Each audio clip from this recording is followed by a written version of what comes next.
Would you like to all stand for the Pledge of Allegiance?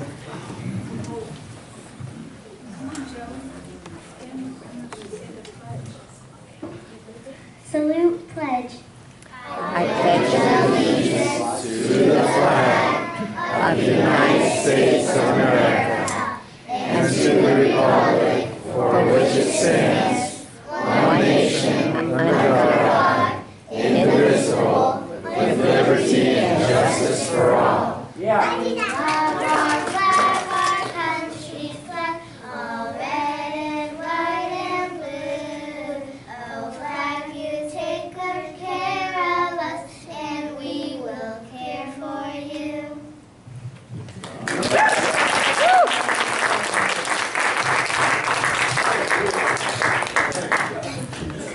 Wasn't that awesome?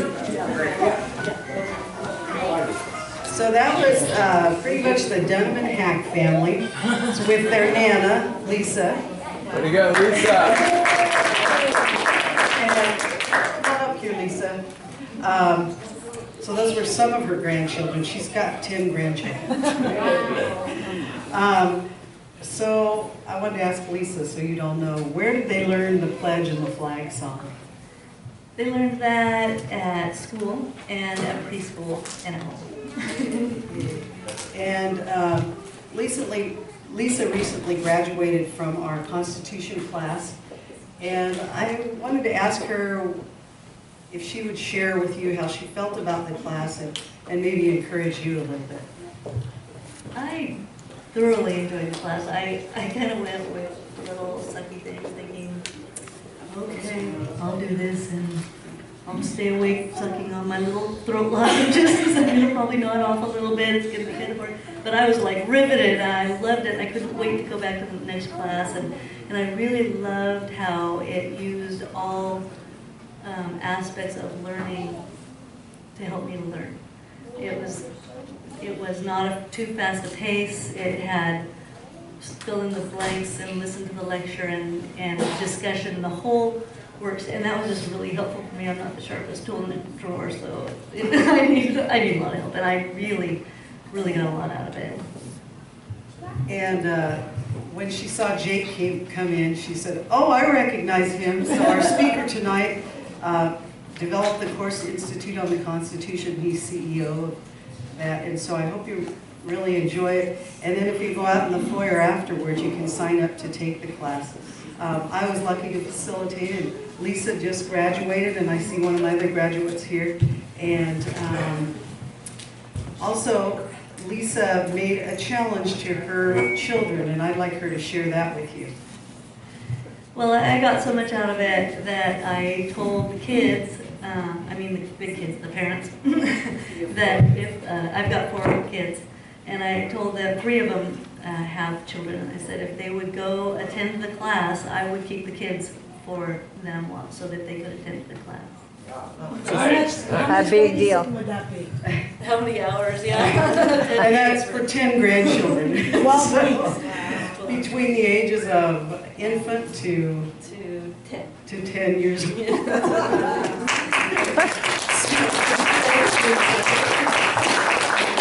I just wanted to say, isn't that a wonderful example? Yes, it is. That Grandma has taken a class, she's learning about the Constitution, she's challenging her own children, and hopefully they will take it and then pass it on to their children. And, you know, I was so impressed to hear that our local school helped teach these children that song and the Pledge of Allegiance. So anyway, I'll turn this over to Jan at this point.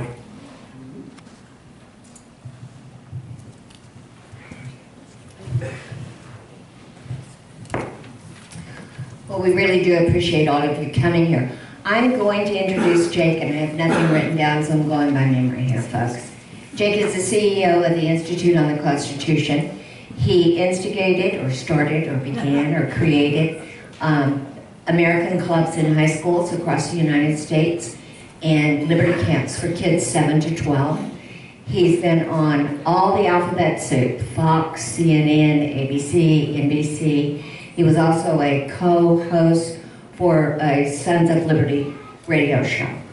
He is an ordained minister, and he's our mighty leader, Jade MacAulay. Thank you, Jen.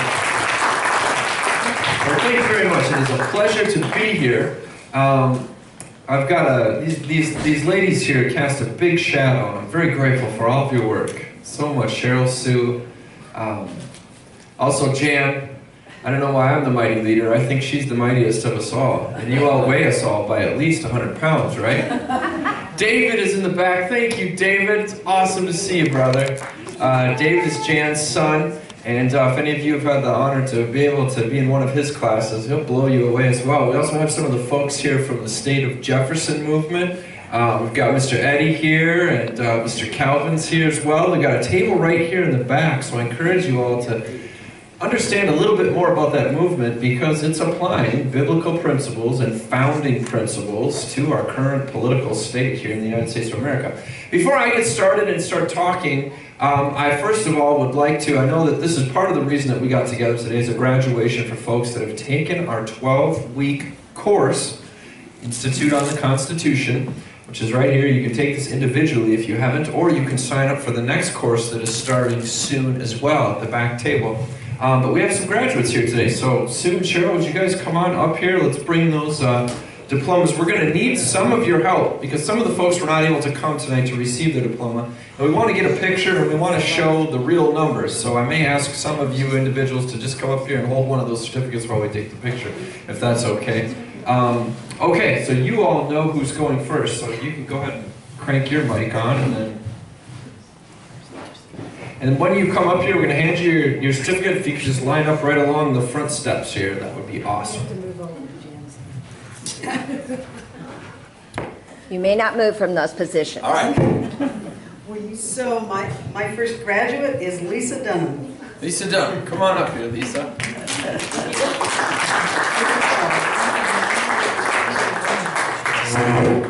And Judy Valentine. Judy Valentine. She here? And Linda Macklin. I didn't see Linda here.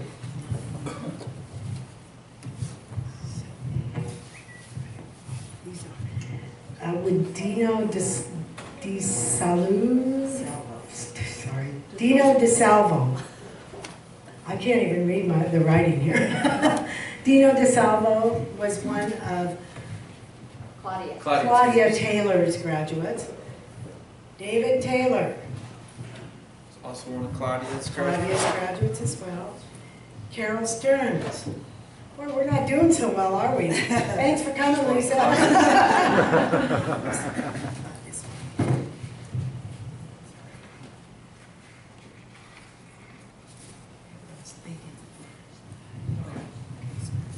Rich Learley. Are you here, Rich? No. My goodness. Gary Mosby. Jeanette Mosby. Boy. Deborah Haig. Yay! Susan Gentry. Susan Gentry. Way to go, Susan.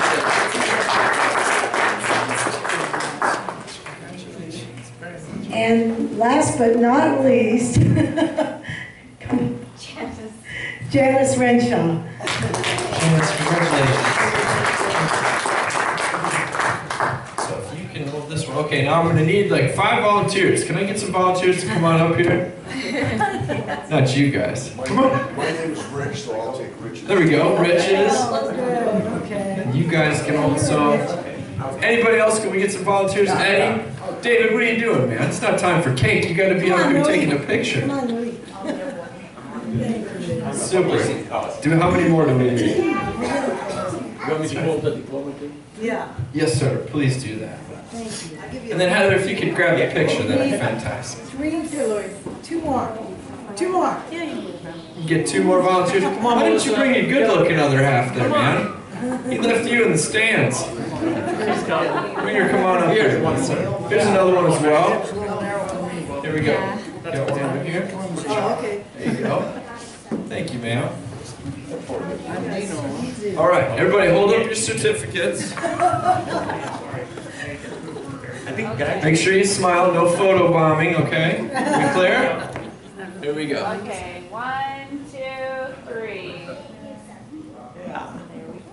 You got it? I think I blinked. Okay, Billy, you're covering your face. You got there you go. Okay, let's do it again. Yes. Okay, ready? Sorry, he was covering his face in the back. Okay, 1, 2, 3. Did you get it? And we're good. Thank you, guys. Let's give all these guys a hand. Thank you. Thanks for standing up there, guys. Some of them get to keep. We just did a graduation, as a matter of fact, in the state of Ohio. And some of you that have taken the course, how many of you have taken and graduated the course in here? Okay, so we got quite a few people. Some people in Ohio, they said to me, am I good right here, Jan? They said to me, they didn't recognize me because I wasn't wearing my gray shirt. Anybody get that joke? In the videos, I wear the same gray shirt every single time. You do. Yeah, so I didn't bring that with. I apologize for that. Some of you may not be familiar exactly with the Institute on the Constitution. This might be your first time. I had a gentleman actually early on ask me if I would give a brief overview of who we are and what we do. So that's what I'm going to do to start off with here. I'm going to do my best to... Here we go. Okay, super. So Institute on the Constitution has been around for quite some time. Whoops. Okay. We have a Facebook page, we have a Twitter handle, and we also have a YouTube channel. How many of you all like watching YouTube videos? How many of y'all share YouTube videos with friends and family and stuff like that? Exactly. We create YouTube videos on a weekly basis where we're taking constitutional issues or issues that are happening real-time, modern day. We apply the Constitution and the Bible to those things.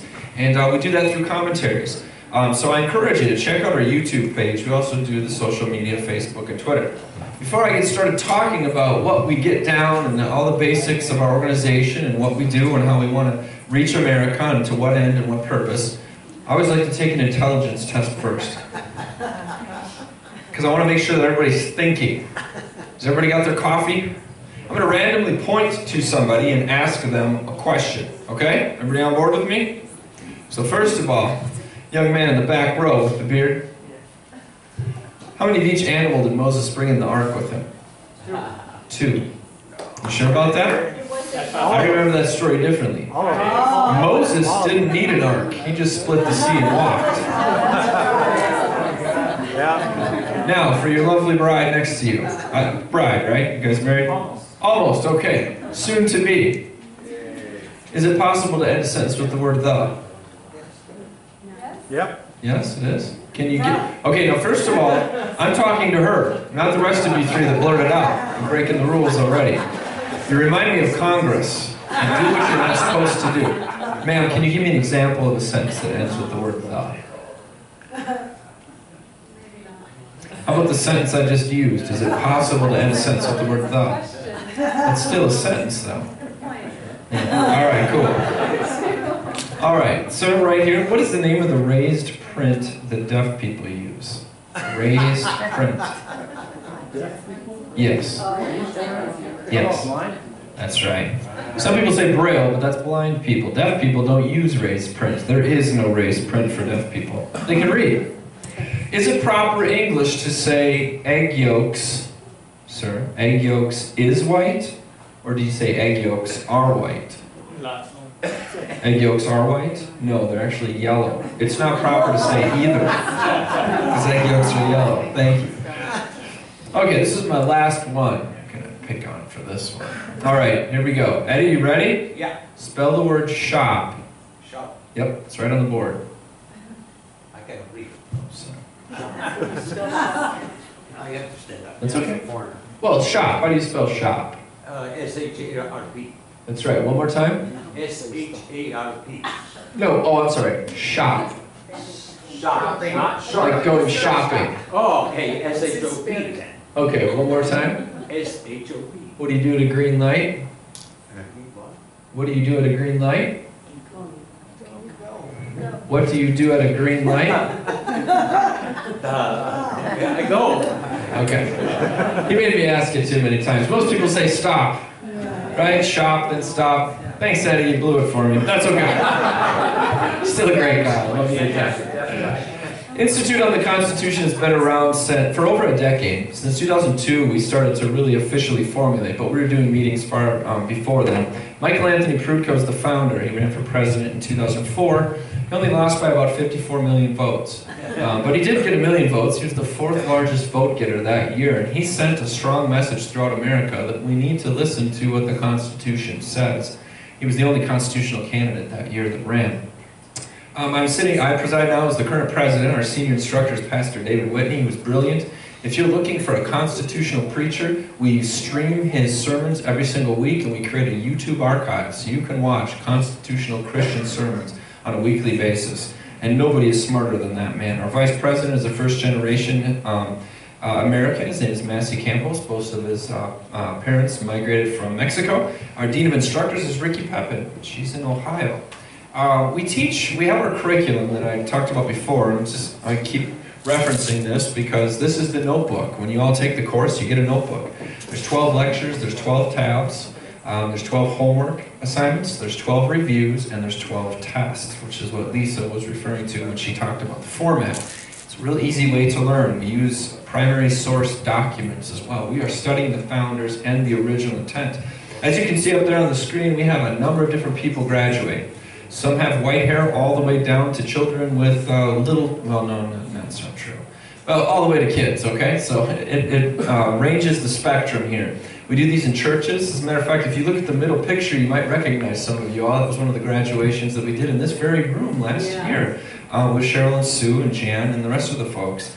And then all down here in the right-hand corner, we have a graduation of a school that we did. So we do this curriculum in schools, which is part of what we're going to talk about tonight. We have graduates in all 50 states that have graduated our courses of study. We have chapter leaders and teachers, as you all know. Jan is our chapter leader here in Northern California. Steve Jackson is in Southern California. He's next to her up there in the corner. Then we have other chapter leaders throughout the country. As a matter of fact, we have them in 33 states now. That's an awful lot. We're trying to fill in those white states right now. And I believe we'll get to there hopefully by the end of this year. Because there's a lot of folks that are actually teaching this that we just haven't contacted yet. And we've seen that this is spiderwebbed an awful lot. We do this in churches. We also do this for groups, patriot groups like this. This was a presidential rally that I was able to speak at. I spoke just after Ted Cruz. I was 2 speakers after him, and just before Dr. Ben Carson at that. And I wasn't nervous at all. It was a piece of cake. I was very nervous. I was texting my wife constantly, shaking, cradling myself. We do First Friday events too. If y'all haven't taken part in one of those, the first Friday of every single month, which is this Friday, and we webcast these so you can watch them. Now y'all are about 3 hours behind what we're doing up there, so start at 4 o'clock your time. A lot of folks get the web link and they watch it in their living room with a whole group of people. You can set up in a group like this or go to the Liberty Center and watch these, but every Friday we are taking a different topic and we're expounding on it for over an hour and a half. You can interact through webcasts, asking questions, and people in the audience can ask questions too to our constitutional experts back at our headquarters in the DC area. We have American clubs. If you look at the top picture, that's an elementary school. The middle picture is a college. The bottom picture is a high school, and that lower, your right-hand corner is a Boy Scout troop. Boy Scouts will teach this course and give their kids merit badges for U.S. government and things like that. So that's a couple of the things that we do. We also do homeschool conventions. These conventions take place all over the country. How many of you know anybody that homeschools? How many of you homeschool yourselves? So this is a prime opportunity for a child to take our course. This is a civics credit. Every student must have a civics or U.S. government credit before they graduate. Did y'all know that? And this accommodates that. So we have people all over the country taking these. And now we're being invited to speak to homeschool conventions, to share to groups this size and larger, all throughout the country. I'll be in one in 2 weeks. In South Carolina, we were just in Texas at one, we were just in South Dakota, we'll be in Ohio and Minnesota in the month of April. So it's really branching out there. And this is part of an encouragement to, I think, some of you as our hosts and our teachers. Gosh, isn't it amazing when you see the spider web? I mean, you're encouraged by Lisa and her children and all of your graduates here. I'm encouraged because I get to come see your work on top of the ones that are doing this in Ohio and Florida, and so on and so forth. A lot of people say, well, we need to reach the younger kids. How do we reach the elementary school kids? And that's the ages 6 to 12. We do that through Liberty Camps. As As a matter of fact, Jan joined us for one of these Liberty camps in the top picture there, out in Ohio. It's a very successful camp. Look at all those little kids. That's a 5-day-a-week camp, just like a vacation Bible camp. They teach them for 2 to 3 hours per day, and we've got a curriculum already set up that I'm going to show you how to navigate on our website. There's auxiliary groups all throughout the country that come and volunteer, and they come with their costumes and setups and things like that that help down below. How many of you have problems sometimes with the evangelical crowd or pastors and things like that just don't seem to get on board with the message? Anybody? It's kind of a tough sell, isn't it? It can be. And I found that too, but I've also been very encouraged. I've had the opportunity to reach out and work with numerous pastors throughout the country that are not only learning or taking our course, they're allowing us to teach it to their congregations, or they are teaching it to their congregations, or their congregation members are teaching it to the congregations. I was just in Princeton Pike in Ohio in a church that's like a mega church. Tony Perkins actually looks to this guy as a go-to, the pastor of this church, gigantic church, and they're teaching it. And they brought me in to do one of the classes. And he told the guy, I want you to keep teaching this in our church until you graduate every single person that attends our church. Well, there's like 5,000, so he's got some pretty good job security at that church. So, needless to say, is pastors are getting this. Some pastors are just misinformed. Some have no biblical education when it comes to government or anything like that. A lot of them don't know much about America. They go to seminary not to learn about our political infrastructure in our country, but just to learn theology. And so being able to shed a little bit of light, I think, turns on light bulbs to show them how they can be more effective in their communities and in society in general. Those seminars, like I said, we teach them to pastors all over the country. As a matter of fact, we're going to be down in Yuba City, doing one on Monday at the Church of Glad Tidings. We also teach folks how to run for office. This is important. Once you take this course, you're going to be activated to engage in your culture. So maybe that's teaching your children. Maybe it's teaching your grandchildren. Maybe it's teaching a course. Like, for instance, we had 3 hosts tonight that had graduates from. But maybe it's running for office. How many of you have ever attempted to run for a public office of some sort? Okay, so we've got one in here. A couple. Anybody else? Okay, super. School board, this could be anything that you've ran. Is that an easy thing to do? And are people excited to hear about your message? Sometimes, but oftentimes those that are, the powers that be, aren't so excited, are they? They're like, hey, we got this covered. You and your radical friends can just stay home, right? Keep doing your meetings. Well, one of the things that we do is we've effectively trained people to run for office. And we have a little litmus test. So when you finally get to that point where you're in office, Michael Perutka is our founder. He ran for county council in Anne Arundel County. Now some people say, oh, he's just a little council member. Well, that houses NSA and a lot of the other DC bureaucracies. And it is the most influential county in Maryland. So he's up there, and he's allowed 6-to-1 votes, or 1 to 6 votes. And one of the things that he brings up here is, does the legislation, anything that comes before his desk, does the legislation comport with the United States Constitution? How many know that 2/3 of the junk that we get from DC, if it had to comport with the United States Constitution, it wouldn't see the light of day? Now think about this. That's just the first phase. Every bill that comes before him, he does a YouTube video and he says, this bill, does it comport with the United States Constitution? Yes or no? It's on his website here. And he explains why it does or doesn't. Number 2, if he gets past that number 1, does it comport with the state constitution? You all know that California has a state constitution, right? Absolutely it does. We're actually working on all 50 states to get our constitution courses for each state. We've got 2 states so far, Virginia and Maryland. And it's about $3,000. That's what the cost is to produce a state constitution. So if anybody would like to donate, and I'm being entirely serious, if anybody would like to donate, we will get that course done and got off to you guys so you can start teaching the state one. But does it do that? Does it comport with the Anne Arundel County Charter? So these are county government documents. Each county has its own constitution. We also, lastly, number 4, not lastly, but number 4, is the legislation in accordance with the biblical standards for law and government. So does it comport with the Bible? Some people say, well, what in the world does that have to do with anything, right? What does the Bible have to do with government? Well, I'm going to share that a little bit more later on. Anyways, there's a 10-step litmus test. in that. Now, these are my children. I'm going to get going now that I've kind of given you an overview of what Institute on the Constitution does. I'd like to introduce my family. So if you guys can come up here, that would be great. You got to kind of stand where the camera is, so maybe just stand up here, honey. The Constitution tells us, why do we have the Constitution? Our founders told us why. They wanted to secure the blessings of liberty to themselves and their posterity. Now, what is posterity? Does anybody know? Children, right? The kids. Just like Hillary Clinton, she's very proud of her service of helping children for 30 years, right? I'd like to know what that help looks like. But anyhow, Heather does a little presentation that she presents. Generally, I have it on video, but now she's live and in person, so I'd love to introduce my lovely wife, Heather MacAulay. Yeah. How are you guys doing tonight? Good, okay. So, like Jake said, part of when we were in our early 20s, and we came across Institute on the Constitution, at the time we had, Dominic was about 5 or 6, and then Micah wasn't yet created. And so, but one thing that we know is that these are our children, and we're responsible. Every one of us, we're responsible to be training our children. It is not the state's job. It's not the public education system's job. Yes, they can even if they're sent there and they're learning their ABCs and whatever, we're still the ones responsible to be training them and raising them.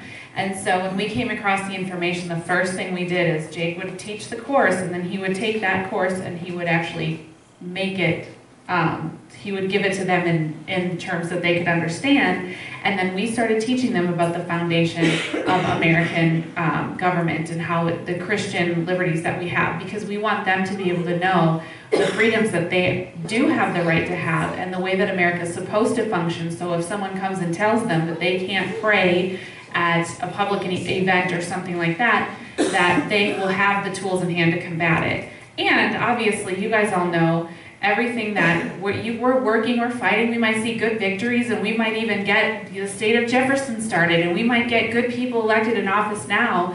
But if we fail to turn around and educate the next generation, everything we're doing is going to be turned over in a few years anyways.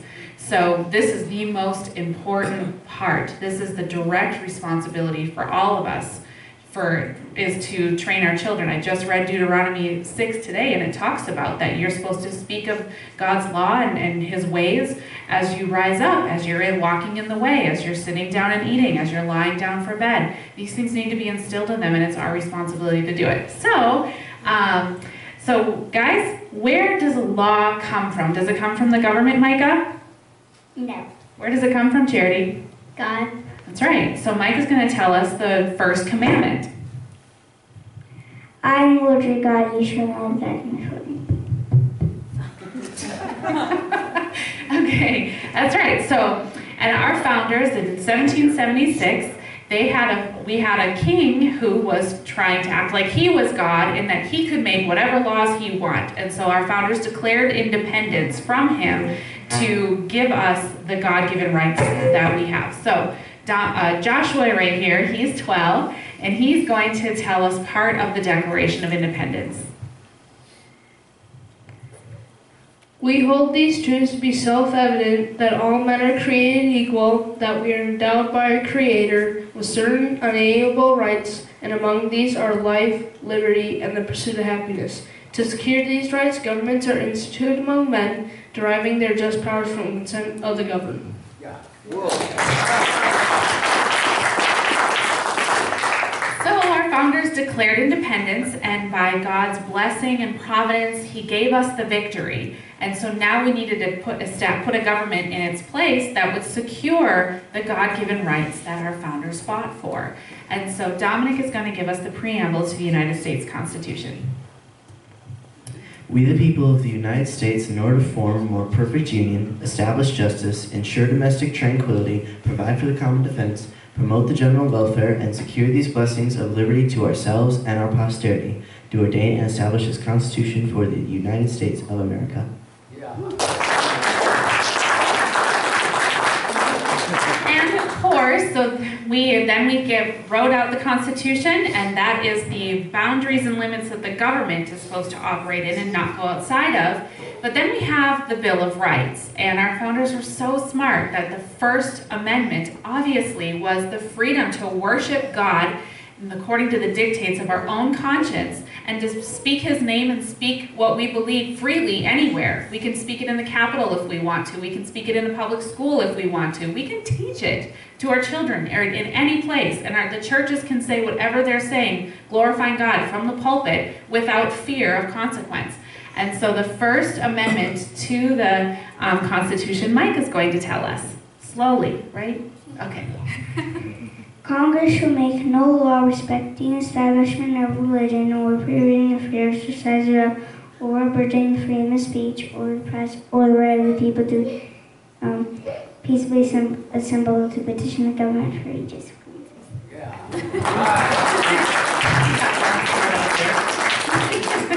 And then, of course, our founders, because they were so smart, knew that we're going to say this, we're going to give our people rights, but we're going to also back them up by force. So they gave us the Second Amendment, and Charity's going to tell us the Second Amendment.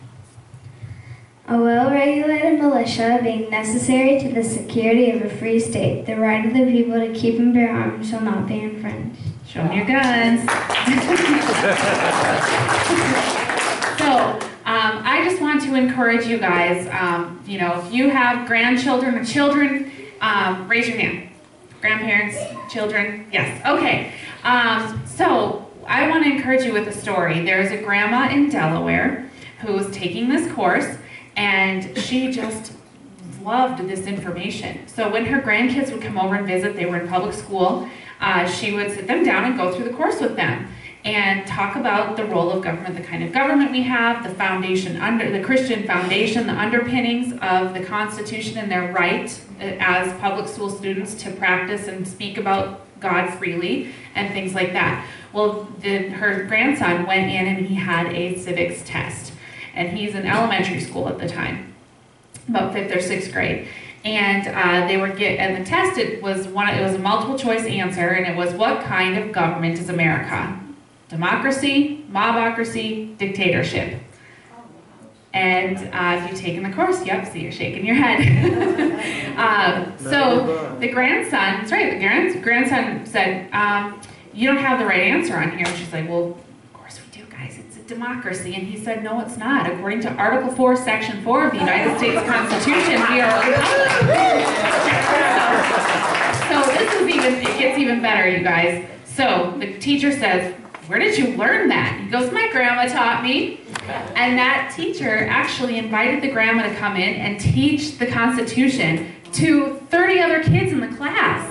And think about that, you guys. These are kids that their parents might even be completely liberal and have no idea, right? And these guys are going to go, wait a second. I just experienced that in my school. I was taught something wrong, and someone else came in, and I need to actually kind of look at things, not to take everything for face value. I need to study and know what's the truth. They need to find that out for themselves. And what happened there can't be undone. They won't forget that. And so through that grandma, just reaching out to her grandson, 30 other kids in that class went home and talked about, guess what happened in school today? They learned the Constitution. So I want to encourage you guys to take that course, and when you have the opportunity, turn around and teach it to them. It's super easy. The DVDs are like 20 minutes. So it's not for these guys, they can't sit for super long, the 20 minutes, and then take the information that you guys know and give it to them. Dominic here, he's had the Bill of Rights memorized since he was 7. He's pretty smart, so. but he's had them memorized since he was 7, the entire thing. What? Okay. he's giving me little comments behind my ear. So be encouraged by that. Thank you so much for doing what you guys are doing. No, it's not in vain. And thank you guys for having us. We're super blessed to be here. Thank you guys. All right. Well, my kids are pretty smart, as you can see. And so one of my sons was in a confirmation class, and he gave this answer to a question, and This little girl sitting next to him said, "Pastor, how did he get so smart?" So the pastor pointed to me in the back of the room and said, "You see that man back there? His wife." So she brings the brains. But thank you, honey. Didn't she do a great job? We have that video of the kids doing the presentation on YouTube too, so you can share that with others if you'd like. Okay, so how are we accomplishing the vision of American Clubs? The American Club, again, is the way that we reach the next generation. How many agree we need to reach the next generation? How many of you find it difficult to do so? Some people scratch their heads and say, how in the world can we do this? Well, I want to assure you, number one, it can be done. Number two, we are doing it. And number three, we want to help you to do that in your communities. So I would like to bring you to the website, which is the first place that I can show you, and we put it all on the website so you can see it and streamline it. We do this through what's called an American Club Corner, a Learning and Living Liberty Camp, homeschool curriculum, youth columnists. We have youth that are 12 and 13 years old writing columns on a weekly basis for our website. Liberty Schools, we do a summer school every single year. During the summer, we teach kids the Constitution, we get donors to sponsor it, and we teach them, we also webcast it, so kids from all over the country can tune into this and take the course over the summer. So if you're a homeschooling parent, or you have a granddaughter, grandson, whatever, that needs to homeschool, you can chalk civics and U.S. government off the list by not even needing to teach it yourself. We will teach it to them over the summer. We also have a newsletter. So I'm going to go quickly to our website, which is right here, and we are going to go, right up here is the menu. Let's see if I can spread this out a little bit more. Nope. The website is theamericanview.com. You can see up here the menu. So the first thing we're going to go to is American Clubs. I put that up there right away so that you could have easy access to it. It's not hard to remember. If you do happen to forget, down at the bottom of our page, we have the American Clubs right here as well. Most people, when they go to a website, they start at the top, and then they scan to the bottom right away. It's the same thing you do with your emails. It's the same thing you do with your junk mail, right? If it doesn't catch you in the first page, then you got to go down to the bottom, and then you throw it in the trash, right? That's what I generally do with emails. So right here, you see American Clubs. We're going to go to American Club Info. This is how you create a club of students to study the curriculum that we're celebrating a graduation for tonight. This is a little video here. I'm going to show you this in a little bit, but here's how you start one of those clubs. If you have a public school campus, there's FCA clubs, there's chess clubs, there's math clubs, there's a variety of different clubs. You can start a club on your campus. All you need is a student and a teacher to sponsor that. The teacher does not have to do anything. The teacher is just merely there to allow the students to use her classroom. How many of you know any students in a public school here? Any that might be interested in this subject matter? You may not, but how many of you know a teacher that teaches in the school here in the area? So that teacher would know the student who is the sharpest or brightest in their class that really cares about this stuff. You get those two together, do a little bit of work. It's a little bit of PR work. We all know what that's like, trying to get people to come fill in a building. You do a little bit of work, and we will help you do that. We will give that group our curriculum for free if the student is willing to have it taught in the school. Now, how many of you would help a student in your school teach this curriculum? Yes, here's the key. If the student agrees that he wants to do this, you can come in and do all the work. He's your ticket in. And I'll tell you what, it's easy to get kids to come to these meetings. All you do is go to Little Caesars, spend $10, buy 2 large pepperoni pizzas. The student then can announce on the announcements during school, after school, and before school, meeting at such and such room, free pizza. Meeting at such and such room, free pizza. This is what they do. We've got to be sharp, guys. We've got to think through these processes. So after that, then you get that thing rolling, and you're just rolling. You're cooking with Crisco. And the student is sitting, or the teacher's in the back of the room grading papers or doing whatever. You can teach this because it's student-driven. That's a public school. Private schools, we've actually had our curriculum taught in public schools as well as an elective. It was a class that students weren't forced to teach. We have other people that go into schools that are teachers' aides. Has anybody heard of those? If you have a student in public school, I don't recommend it, but for some people, they don't feel they have any other option.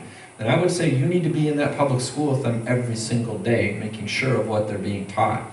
And you can, as a parent, you can be a teacher's aide. As a teacher's aide, you can say to the teacher, the history teacher or what have you, hey, I can teach the class once a week if you'd like to get caught up on grading papers, so on and so forth. We have people that have done that. And guess what? They get to teach it. So it's up to you how you couch the message. If you teach directly out of the book, if you show a DVD, that's all on you. You figure that out.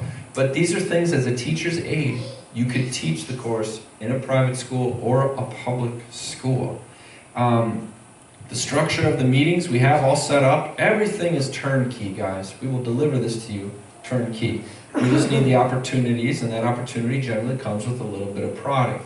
We also have private schools that literally will teach our curriculum as a supplement. Most civics courses are taught for half a year, and they pair that with economics for the other half. So, the civics side is right here. The economics, they do the rest of the year. But that curriculum is being taught in Christian schools all throughout the country. If a Christian school or a public school wants to teach this curriculum, each of their students will need one of the notebooks, but we will give a host kit to the teacher who's teaching. It's a $250 value if they will commit to teaching this. I just sent out another batch of 100 of these books to a private school in Ohio that's teaching our curriculum. That's fantastic, guys, because even in Christian schools, as we know in Christian churches, we are taught U.S. government, but we're not taught from a biblical view, are we? We are taught separation of church and state, and our job is to just preach Jesus in the four walls, and the government's job is to do whatever the heck it wants to do. Imagine if our founders thought that. Has anybody ate a hot dog on the 4th of July? You know what you're celebrating? Secession and rebellion against the government system. So our founders were not that easily put to sleep. And our children need to know that too. This is an example of one of those graduations inside of a school. Student had me come. I came and taught this course. It was after school hours at 3 o'clock. And all these students would get together and they got credit. They got an electives credit. So it's all about being creative and getting this stuff into those type of schools. Now, secondly, we also have Learning and Living Liberty Camp. So I'm going to go up here. That's the American Club info, okay? Here's the American Clubs in action. Every single week, I send out a newsletter of somewhere, somehow, we are reaching young people. Here's a college tour. This is on a recent newsletter. Here's a private school where I was in Sydney, Ohio. There's the group of students. They had me teach like 6 different classes. Here's me, K through 12. I did K through 6th grade. It was incredible. These kids are learning life, liberty, property, learning our rights come from God. The Supreme Court does not make law. Judges don't make law. The president doesn't make law. The legislature doesn't make law. Abortion is illegal in our country because our founding documents say all men are created equal. Where is a human being created? In the womb. The 5th Amendment says you have the right to life, liberty, property if you don't commit a crime. Children in the womb do not commit crimes, do they, young people? All the kids are like, no. So, is abortion legal? No, it's not. Well, then why are we still doing it, Mr. Jake? Exactly, because you haven't ran for office yet to change it, and you're going to have to when you get older. I had a little kid say, I want to be the President of the United States. This stuff is encouraging. Again, schools are looking for special speakers to come in on September 17th, Constitution Day. July 4th, obviously, is in the summertime. But you can do these things going to your school and just saying, hey, I'd love to speak about this or that. What I don't advise you do is go into the school with a don't tread on me flag on your hat and things like that, because they may not give you the best reception. Not that there's anything wrong with that. But if you come in there as just somebody in the community that wants to help, that's always the thing, it's always helping, help lift a burden, help alleviate a burden, you can teach some of these basic principles. As a matter of fact, Constitution Day, September 17th, around the country, Republican women's groups, the women's federated groups, they hand out constitutions to their public schools every September 17th. So we're going to develop a little mini curriculum that's turnkey. It's just a little packet to give to a teacher in that school. Pop in a DVD, 15-minute teaching session. Little kids got little flyers to go with it. It's going to be turnkey. The women's Republicans are going to buy these from us and then give them to the schools for free. So I'm hoping to have those by September 17th next. That's another way we can reach the next generation. I think the reason is, guys, is we just think it can't be done, so we don't even try. How many of you have actually tried to? Don't raise your hand. I'm not picking on you. I'm not trying to condemn anybody. Most people don't try. They just think it can't be done, and it's easier to just complain about it. Now, here's one thing that just drives me nuts, especially running an organization. Uh-oh. Everything okay? Is there a nuke coming? All right. Just making sure. Did the Orville dam break? Right, that wasn't funny. I'm sorry. Good morning. My wife is calling. Got it. Okay, that's the wife's. Hey, you know, this little guy here, can I just tell you a short story? This guy right here in this picture, it's me doing a fist bump with him with Next Generation up there. He's a young kid. He has not committed himself to Christ yet. His mother is a devout Christian. He goes to a private school that's a school for the gifted. So we have a woman that teaches there. She's a Christian. Her and her husband are graduates from our course. And she suggested to the principal of that school, hey, I can have my husband come in and teach, you know, a civics course for the kids. Guess what the superintendent says because of the relationship she has? Sure, go ahead. Guys, we really don't gain anything. I'm not trying to chastise anybody here because I don't know most of you. We don't gain anything by going in there and telling the schools all the crap that they're doing wrong. Are they doing everything wrong? Oh yeah. Is the public education system based on something that is ultimately going to collapse? Absolutely. It's unconstitutional to even have government schools. But going in there with that in your approach, you're not going to get much response. But anyhow, going back to this woman got the response. This young man is enjoying our course so much that he found out I was speaking at a church that night where they're teaching our course. That was the big church I was talking about. And he said, I want to go see Mr. Jake. He came there and he saw me. He said, where's your gray shirt? That's a joke. But he sat there and watched the whole thing. And they actually didn't let me come speak in their school because they did some Google searching. And you know how the internet likes to tell the truth, right? Well, anyways, they thought it'd be too controversial to have me come. I'm like, come on, what's controversial about me? So this young man said, hey, I saw you speak. I don't know why they didn't let you come to my school, but the next time you come to Ohio, I'm going to talk to my principal. I'm going to make sure that she lets you come in and speak. Bam! Because the kids don't, you know, have you ever been to a kid at the grocery store? You're about to check out, and the genius marketers put the Snickers bars right at their eye level, along with their candies and their Pokemon crap and all that other stuff, right? Yeah, that's right. Anyways, why do they do that? Because kids don't accept no, do they? I mean, every time you go to the store, you hear somebody screaming, right? I want that, I want that, I want that. So kids, once they get a hold of this stuff, they're their own engine. They're not really going to need much of your help other than guidance to keep it on the tracks. Okay, so I digress a little bit. I showed you our American clubs in action. If you ever want to get encouraged, if it's going hard and you haven't been able to successfully reach kids, just go to our website. You'll see us doing it again somewhere, somehow. We also have Liberty Camps for kids. This is on that same tab called American Clubs. These Liberty Camps are for those ages 6 to 12. Here's a little video, short video, 3-minute video. It's a great way to help promote it. Here's some of the highlights and experiences. Here's starting a camp. So if you feel, and guys, by the way, there is going to be a camp here, right? Yes. You guys are going to be doing a camp this summer. How many of you will volunteer to help these ladies do a camp? Anybody? Let's see your hands. All right, somebody get a list, start writing down names. Because they're your volunteers. You know why? Because there's dozens of women across Grass Valley, Nevada City, and all these other cities that want free babysitting this summer.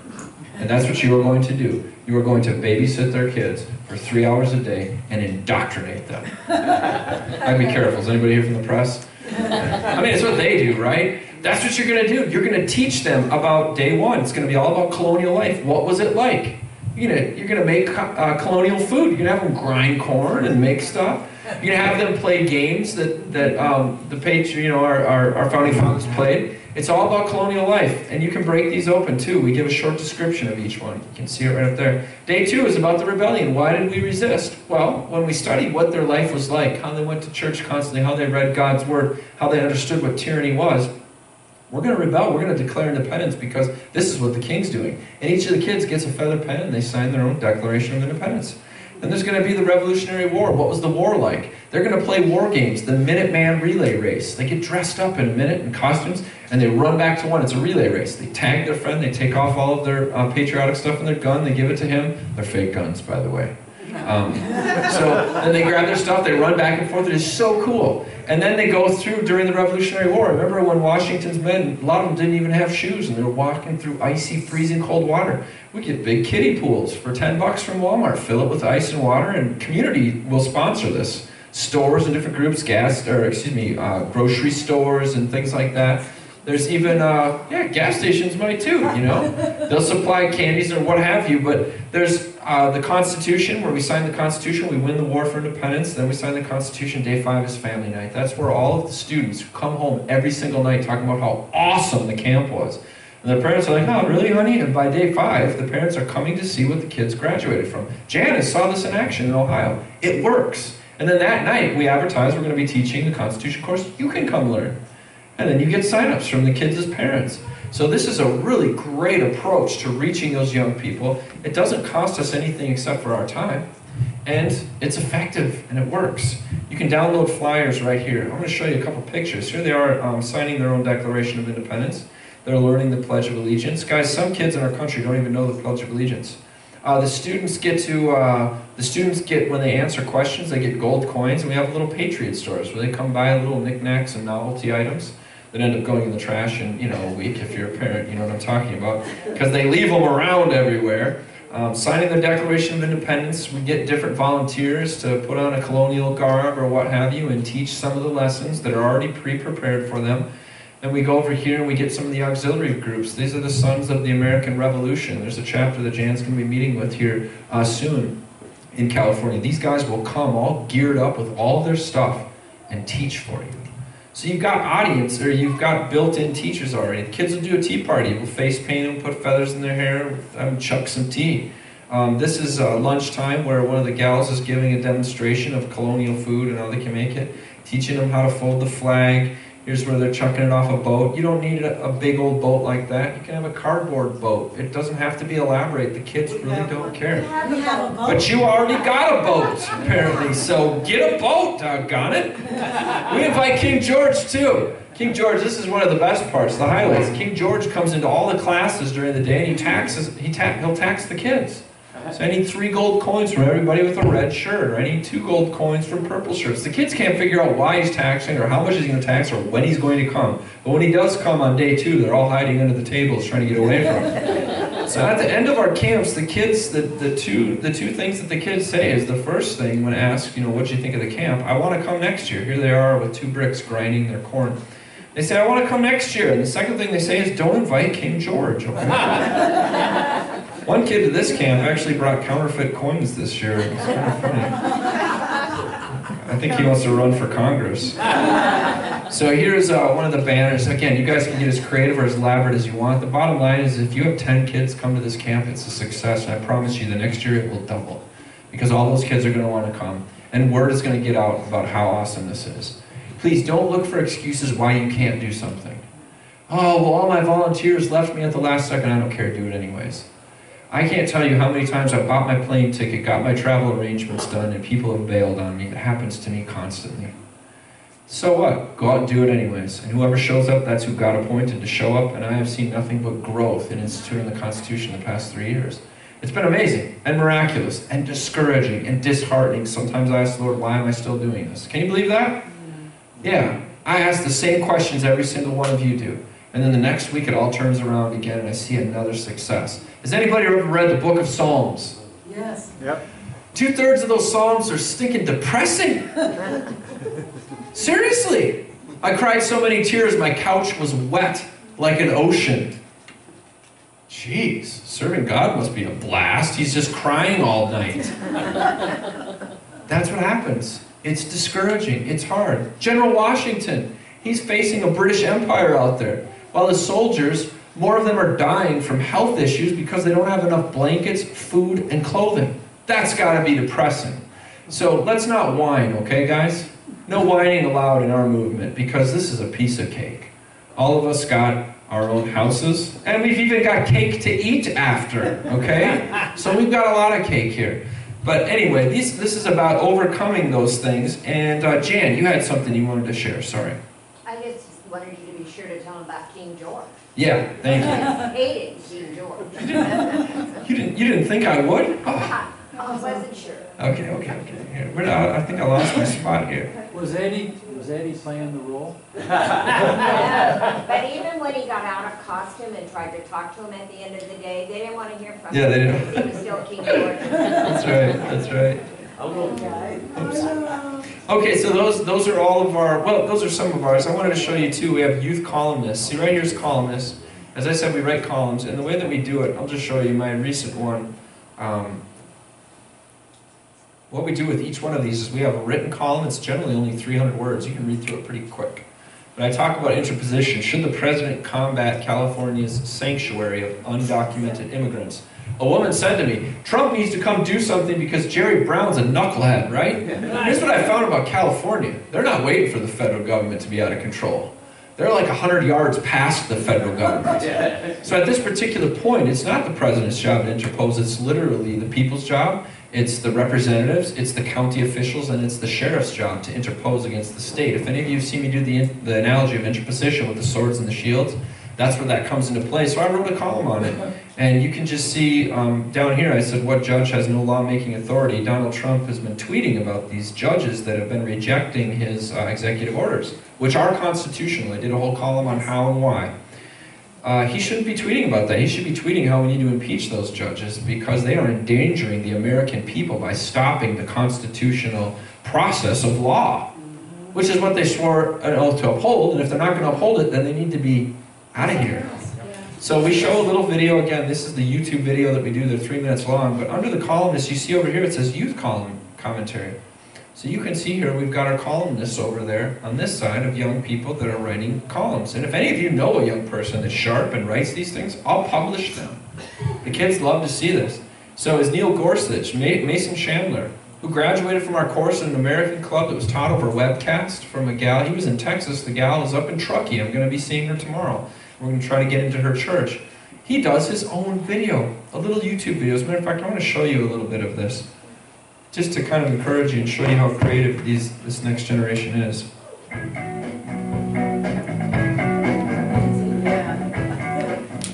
On Tuesday evening, President Donald J. Trump announced Judge Neil Gorsuch, a federal... It's just buffering right now.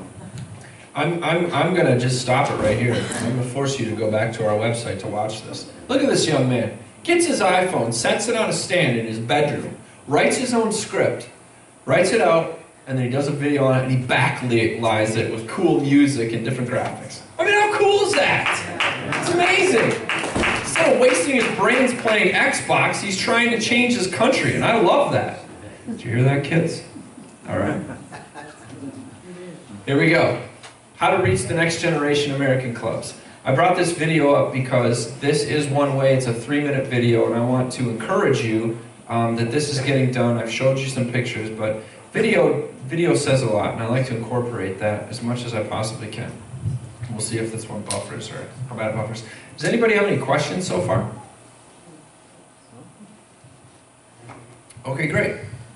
How many of y'all are ready to reach some kids? Yes. Yeah. Awesome. Grandkids. Grandkids, absolutely. By the way, Lisa. Yes.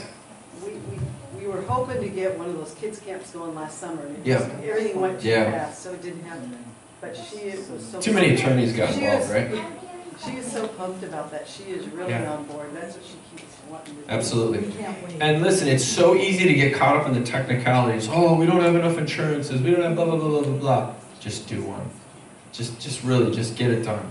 All the stuff that tries to spook us out of doing these, it never happens. Just get it done. We'll help as best as we can to as an umbrella organization. Yeah. Well, one of the problems that we have, especially here in California, is the government. Sure.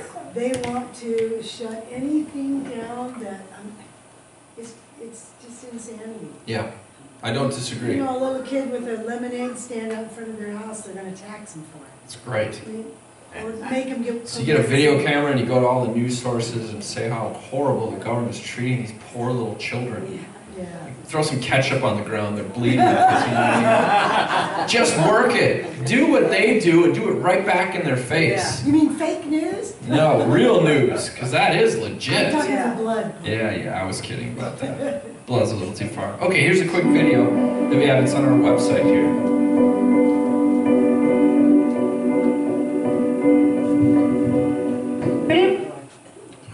It's gonna buffer. That's why I wanted to get the Wi-Fi from them, because we have your hotspot rocking, but usually hotspot doesn't feed data very quick. Okay. Yeah, we're gonna.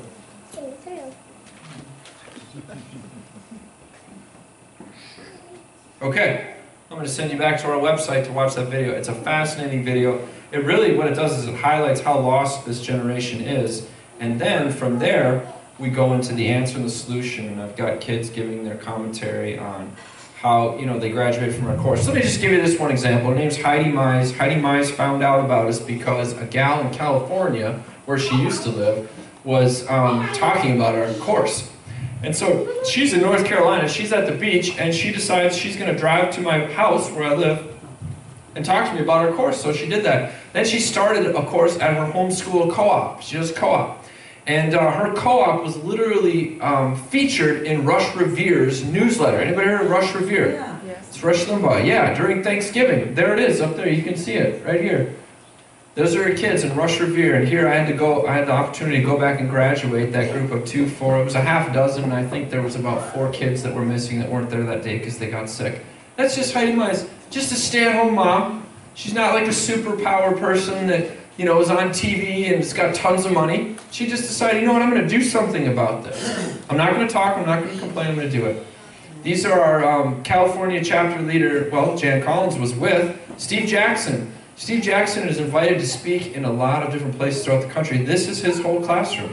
He's going to teach them again in 2 years because he graduated all the kids that were there, and every 2 years they're going to be teaching this. And as a matter of fact, you guys all know Knott's Berry Farm. You know where that's at? Yeah. He took us there, right?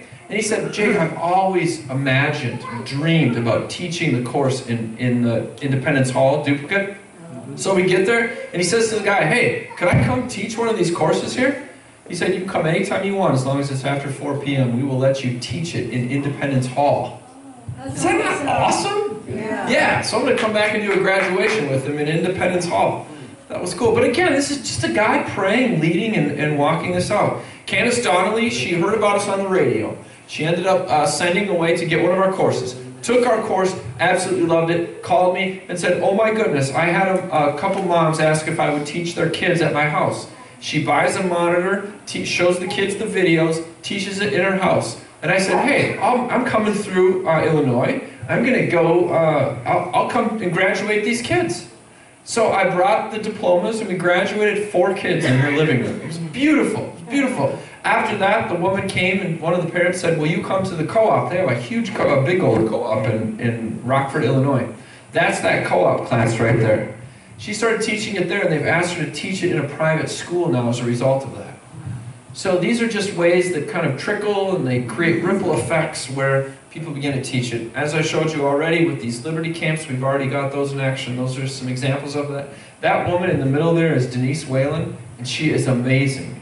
And let me just tell you what, guys, if anybody had an excuse not to do something, it would be Denise, because her health is not that great. It's hard for her to even get up to the stage to stand for a full week. I mean, she is exhausted at the end of this. But every year she's doing it. She wouldn't not do it. And I'm telling you, she's in pain the whole time while she's doing it. She's amazing, and she runs that whole camp. This is Massey, our American Club Corner that I was talking about with kids being reached. Here's the kids. I mean, these are examples of them, and I'll show you in our newsletters every week that happening. Here's that summer school I was telling you about. We're going to teach kids during the summer. This is the graduates from our last summer school class. They came in 2 different waves there, so you can see all of them. It's really simple. Our curriculum has got 12 lectures. These are the topics. We do an American view. We don't even talk about the Constitution until we lay the philosophical and religious underpinnings of the colonial times, what our founders believed, why they came to America, etc.